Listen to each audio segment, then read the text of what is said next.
বাজারে অনেকদিন ধরে দেখতেছিলাম হলুদ ফুলকপি উঠছে, তো কেনাও হয় না, খাওয়াও হয় না। আমার হাজবেন্ডকে বলছিলাম যে আনতে, ও বলতে যে সময় পায় না, সেজন্য আনা হয় না। তো যাই হোক, আফসোস ছিল না, যেহেতু খালা শাশুড়ি পাঠায় দিছে, খালু আব্বা আনছে, ওখান থেকে অর্ধেক রান্না করছে, অর্ধেক পাঠায় দিছে। তো আমিও চিন্তা করলাম যে আমিও রান্নাটা করেই ফেলি, দেখা যাক কেমন হয়। হ্যালো, আসসালামু আলাইকুম সবাইকে, কেমন আছেন? আশা করি ভালো আছেন। এই যে ফুলকপিটা সুন্দর করে কেটে নিছি, মানে ফুলকপির মধ্যে আরও বেগুন দিছি, মূলো দিছি, সব কিছু দিছি, আলু দিছিলাম, দিয়ে সুন্দর করে ধুয়ে দেয় রেখে দিছিলাম। তারপরে তো শুরু করে দিয়েছি রান্না, মানে পেঁয়াজ দিয়ে হালকা ভাজে নিয়ে মশলা দিলাম, মশলা দিয়ে ফুলকপিটা দিয়ে দিলাম, দিয়ে সুন্দর করে লাগতেছিলাম। আর দেখতেছিলাম এত সুন্দর ফুলকপিটা, দেখতে সুন্দর লাগতেছে। জানি না যে রান্নার পরে হলুদ থাকবে কিনা, আপনারা যদি রান্না করে থাকেন তো অবশ্যই জানবেন। আমি তো কোনোদিন রান্না করি না, সেজন্য জানি না। তো যাই হোক, এদিকে লাড়াচাড়া করতেছিলাম সব মশলাপাতি দিয়ে, মশলাপাতি দিয়ে লাড়াচাড়া করে চিন্তা করলাম এখন পানি দিয়ে দিই। আমি এভাবে রান্না করে থাকি সবসময়, সেজন্য এইভাবে রান্না করতেছিলাম। তো ঢাকনা দিয়ে ঢেকে রেখে দিয়েছিলাম, দিয়ে দেখতেছি হালকা সিদ্ধ হয়েছে, ফুলকপিটাও হালকা সিদ্ধ হয়েছে, কিন্তু পোড়াটা একটু কাঁচা আছে। তো সমস্যা নাই, এখন ঝোল দিয়ে দিলেই যথেষ্ট। তো তারপরে একটু কষালাম, কষায় হালকা করে পানি দিয়ে দিচ্ছিলাম মেপে মেপে, যদি বেশি দেওয়া হয়, যদি ফুলকপিটা গলে যায় তাহলে তো আরেক বিপদ হয়ে যাবে। তো সেজন্য মেপে পানি দিলাম। দেওয়ার পর এখন চিন্তা করলাম মাছটি দিয়ে দেয়। এগুলো মাছ ছিল রুই মাছ।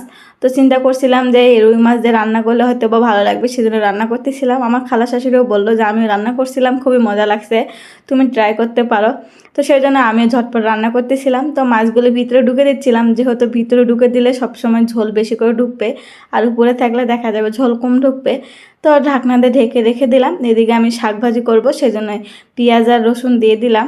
আসলে বইটার শাক ছিল, তার মধ্যে অনেক মিশালি শাক ছিল, আমার শাশুড়ি দিয়েছিল, ফ্রিজের মধ্যে ছিল, অনেক দিন হয়ে গেছিলো। তো চিন্তা করলাম একদিনে ভেজে ফেলি। তো পেঁয়াজটা হালকা লাল করে ভেজে নিই, এখন শাকটা দিয়ে দিলাম। শাকটা দিয়ে সুন্দর করে নেড়েচেড়ে, মানে শাকটা আর ভাজতে আর কতক্ষণ লাগে, শাকটা তো তাড়াতাড়ি রান্না হয়ে যায়। তো যাই হোক, এদিকে শাকটা আমার রান্না করা হয়ে গেছে। এখন চিন্তা করলাম ওদিকে যাই, দেখি ওদিকে কি খবর, দেখেই বুঝতে পারতেছেন কতটা সুন্দর হয়েছে।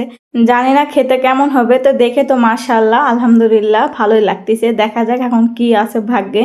তো প্রথমে ভাত নিয়ে আমি বসে পড়ছি। প্রথমে আমি ফুলকপি দেখাচ্ছিলাম যে রান্নার পরে কিন্তু ফুলকপি সেই হলুদ থাকে না, যেরকম সাদা ফুলকপি রান্না করলে যেরকম হয় সেরকমই হয়েছে। তো যাই হোক, তারপরও ভালো লাগলো যে হলুদ ফুলকপিতে ভাত খাবো, এটাই তো আলহামদুলিল্লাহ। তো একটু একটু করে ভাত নিচ্ছিলাম আর মাখাইতেছিলাম, অনেক প্রচুর পরিমাণ গরম ছিল, সেজন্য অল্প করে ভাত নিচ্ছিলাম আর মুখে দিচ্ছিলাম। ঝোলটাই খুব মজা লাগছিল। তো আলহামদুলিল্লাহ, তারপরে মাছটা নিচ্ছিলাম। যেহেতু রুই মাছ দিয়ে রান্না করছে, আর রুই মাছের আমার সবসময় উপরেরটাই ভালো লাগে, তো আমি উপরেরটাই ট্রাই করলাম। আপনাদের কাছে কেমন লাগে অবশ্যই কিন্তু কমেন্ট করে জানাতে পারেন। তো যাই হোক, দুইবার ভাত খাইয়ে চিন্তা করলাম এখন ফুলকপিটা ট্রাই করা যাক। তো ফুলকপিটা প্রথমে দেখে খেয়ে যেরকম ওই ফুলকপিও যেরকম সাদাটা, এটাও সেরকম, কোনো ভেদাভেদ নেই, আপনারা চাইলে ট্রাই করতে পারেন।